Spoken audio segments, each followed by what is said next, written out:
Well, Dr. Bauman, thank you for agreeing to talk with me, and welcome to Washington.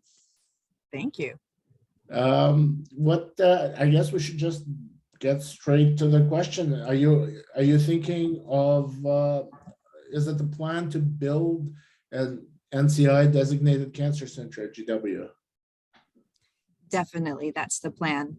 The organization actually started its journey towards designation with the first cancer center director, Eduardo Sotomayor, approximately 6 years ago.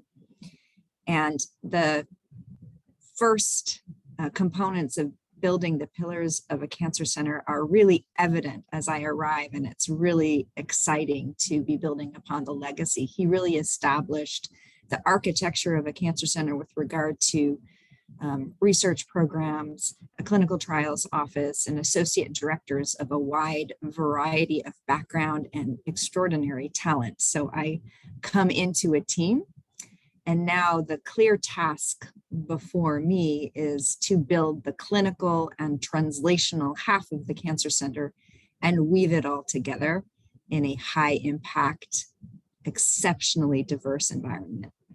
Yeah, that's important. As far as clinical, how will that go? Because correct me if I'm wrong, because I believe that GW has agreements with private practice docs, and that's uncommon in cancer centers. Are you planning to address that, change that?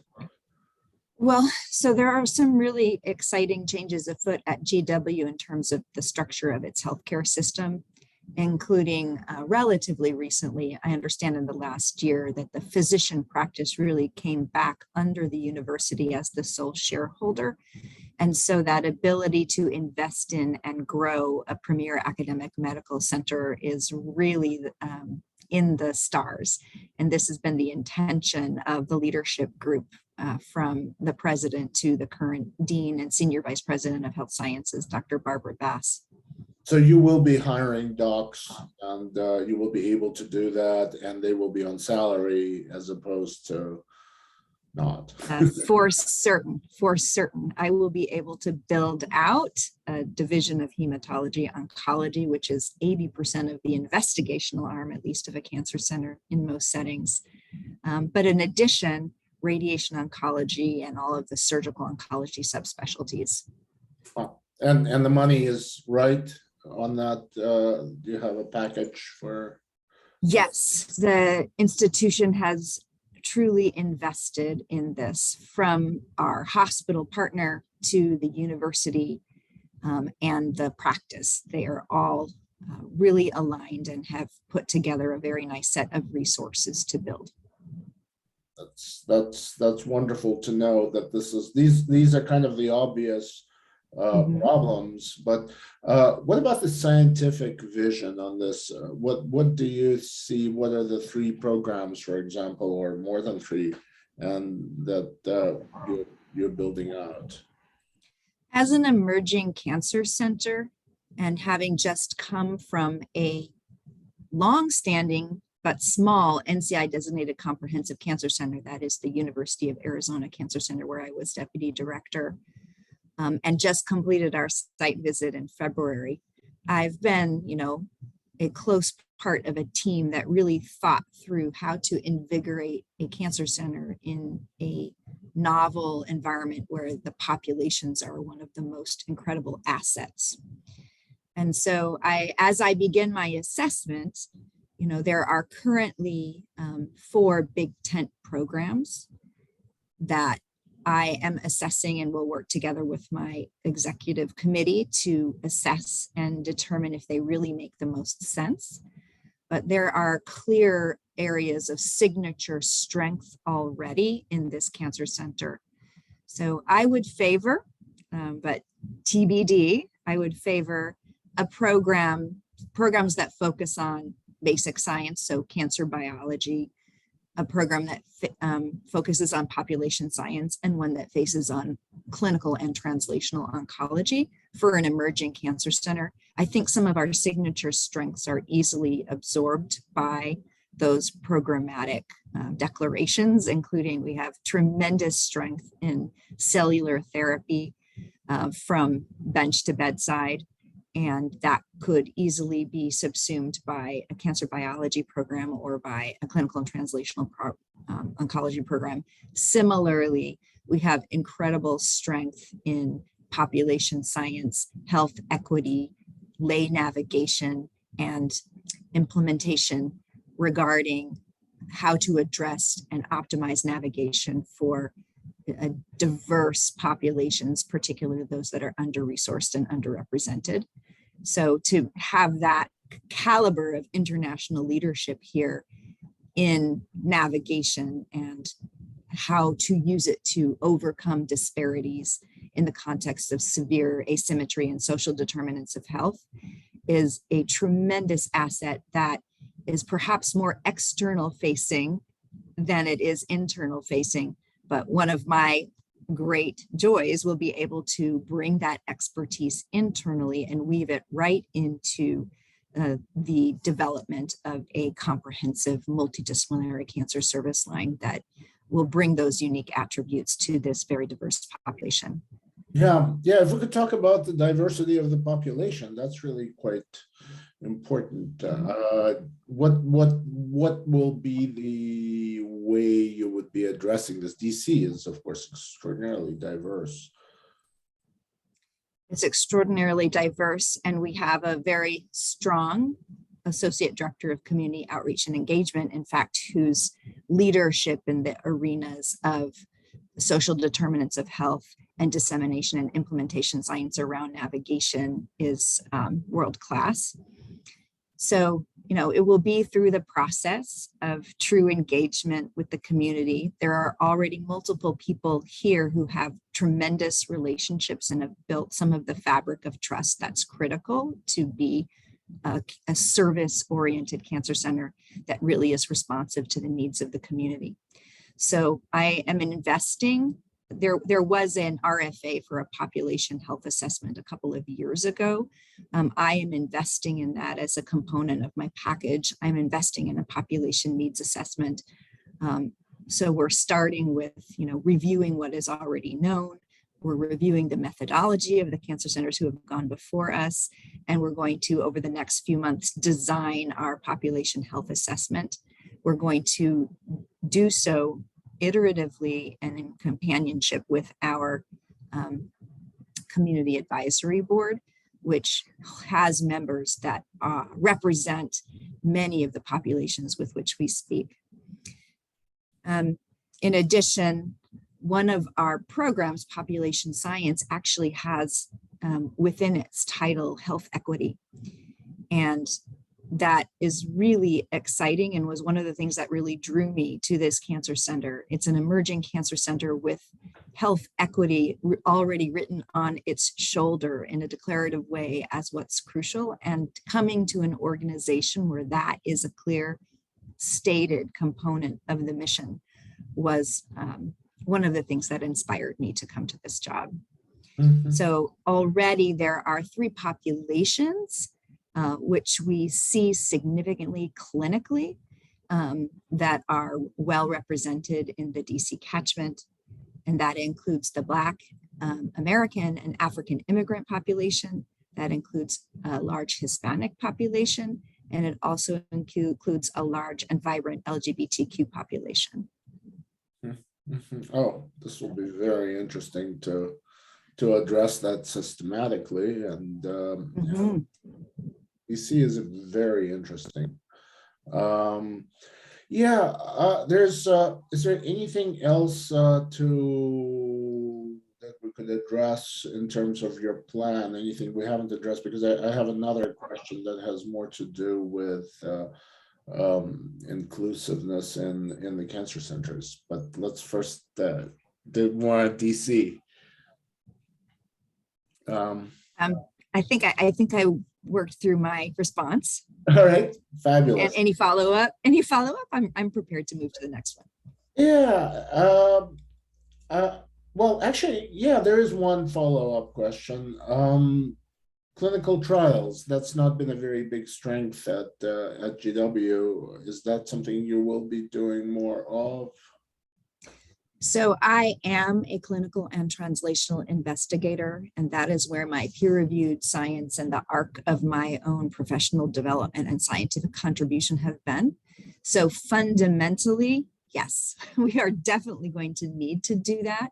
In fact, my associate director for administration, Michael Benedict, early in the process of conversation and recruitment, asked me what would be your greatest fear to coming here, and I responded to be, really at the top of my professional game as a clinical and translational researcher, and to arrive and not be able to function.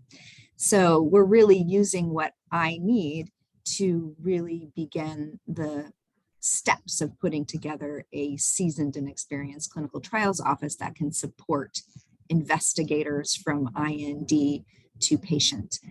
And a really critical component of that is to recruit into this cancer center the phenotype of the clinical investigator who develops investigator-initiated trials and who is on fire with bringing science to patients.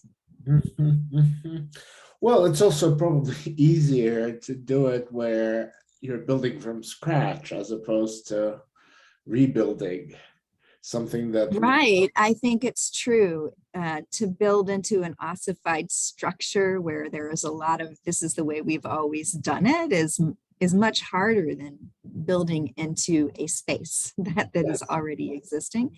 And I think culturally, it really is time for GW to stand up and do this.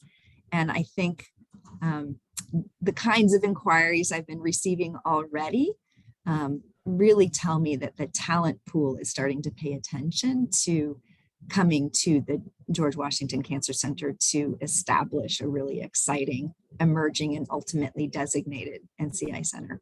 Well, you also have quite a bit of experience with spores, the head and neck spore that you were in and at the University of Pittsburgh and so forth. So I'm just wondering what kind of a spore could grow in Washington.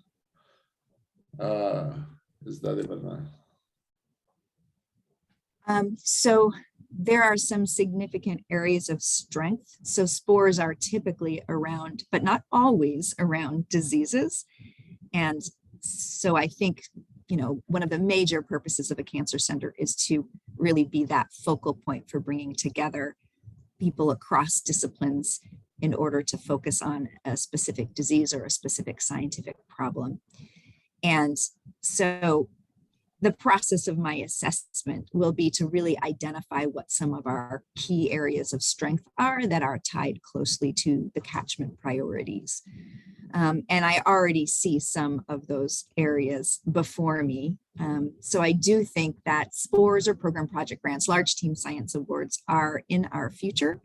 It's really remarkable, even looking at the first 5 to 6 years of this cancer center, the increase in cancer-focused funding almost meeting the threshold that would be required for an application already. And the beginnings of those collaborations that could lead towards a team science award. I think the critical missing piece and the magic sauce is really going to be to recruit clinical investigators who can interact effectively with basic and population scientists to that higher purpose of team science. And to raise up those who are here. We have a class of really engaged junior investigators who need the mentorship to really learn how to be part of team science projects that earn large awards or pave the way for designation. What is your time frame on this? So I think that realistically, the very key and rate limiting step is going to be clinical investigation. It's going to be really establishing a robust clinical research infrastructure and accruing patients to clinical trials. We already have a really nice infrastructure for cellular therapy and first in human, largely out of Children's National, which is in our portfolio. So the opportunity to build out the adult half of that, part of my recruitment package, if you will, is to develop, and we are building, in fact, just yesterday selected the vendor, a GMP cellular therapy facility, which will be useful not only to be the engine of our own cellular therapy internal work, but also potentially an asset for the community with some of our additional capacity. In other words, for biotechnology or the National Cancer Institute, for example. So building other areas of clinical investigation with robust portfolios, some of the top 5 cancers here are similar to elsewhere: lung, breast, prostate, and GI, the full panoply of GI cancers. And then interestingly, head and neck cancer is one of the top 5 seen at this cancer center and happens to also be my area of subspecialty focus. Many cancer centers can get by without a head and neck research program. However, it seems that it may actually be an important alignment with this catchment to bring that expertise. But the time frame for an application, what's your guess? Would be 3 to 5 years, I think. To really stand up a credible clinical and translational program is going to take 3 to 5 years. Oh, that's pretty great. You must be far along in this process to be that close. Well, I have built a division of hematology oncology in the context of the cancer center, and the kinetics of recruiting investigators, then building a portfolio and really starting to change the shape and culture of investigation took approximately 3 to 5 years. And over that period of time, clinical trial accruals tripled. And so I really think that it is really key to hire the right phenotype and then begin to weave it together and empower their portfolio development. That's, to me, there's a lot of things that one can do operationally to try to enhance accrual to clinical trials, but fundamentally, it's all about engaged PIs. Well, it's Joe Simone used to say, leadership matters. Yes. Yes, and I definitely intend to lead by example first and foremost. Now maybe we should segue to this issue that's been really bothering me. The number of women directors of cancer centers is not increasing, it's actually declining. We've lost 3 that I can count just right off the bat. Yeah, that's all, 3. That's quite a few, considering that the number was small to begin with. So I guess I don't understand what's wrong with the system, because this is not a disparity that should be there, because women have been in oncology for how long now? A whole generation more. So this should really be kind of not 50%, doesn't really matter, but somewhere in there, 30, 60, somewhere in there. What is happening? So it's interesting, right? We reflect perhaps the world around us. I am one of those unusual people who has had 1, 2, 3 female cancer center directors in my professional trajectory. So I have not lacked for that sense of visibility of a woman in my academic development who has taken on that senior leadership role. So I have been incredibly fortunate to have that kind of mentorship. Specifically, I was with Cheryl Willman at the University of New Mexico, who is now the cancer center director at Mayo. So we didn't lose her. We just, she got a lateral cancer center director of a larger organization. Nancy Davidson, who is no longer a cancer center director per se, but still heavily engaged in the center world at the Hutch. And Joanne Sweezy, who was just our newly inaugurated cancer center director 2 years ago or so at the University of Arizona. So what is happening, I think, is, when I'm in that position and I've now arrived in a cancer center directorship that really feels like my job, that really feels like it, that the mutual fit is outstanding with regard to what my expertise is and what the organization requires.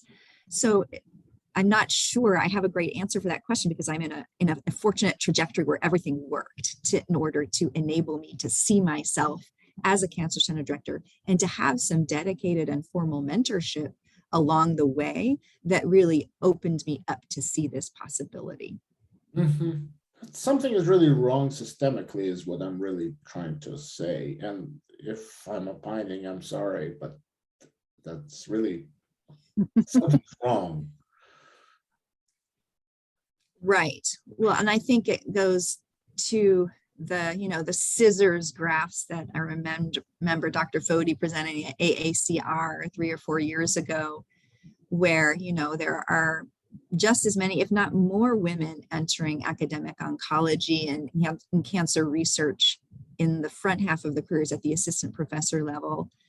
But then you see that crossover as you move to associate and then full professor, let alone to leadership positions such as division chiefs and ultimately cancer center directors.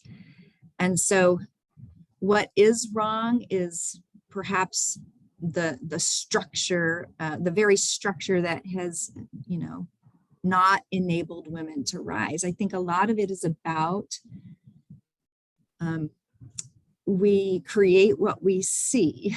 I think it really takes a visionary leader to see the potential of an organization to create something truly new.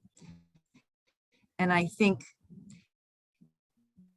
you mentioned Simone, like leaders are often selected not because they're outstanding leaders, but because they have some great cell science and nature papers and have a scientific reputation, which is extraordinarily different from being an effective leader of an organization that has to move, multiple diverse parts forward and to become a whole greater than the sum of its parts, as the center's program would describe.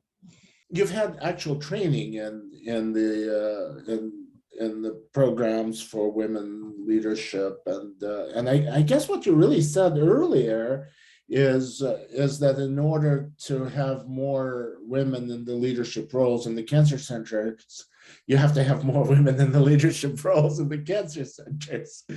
So, right. So maybe and you have more women or more representation in the committees that select, right? And how to, evolve the culture to consider some of the traits in which women are often better leaders, which is that sense of leading from a sense of common purpose. And it's not so much about my individual trajectory and that being a cancer center director is, my next step as a professional, but rather leading and coming from a sense of what is my purpose and where is my greatest impact, and leading from a sense of meaning. And so I think that's the leader that is coming from a place of purpose and meaning and inspires others towards a common vision is, I think, that's the transformational leader that we need more of. And I think that women often embody those skills, however, have not really learned how to use them in such a way that we advance our own careers and advance our organizations.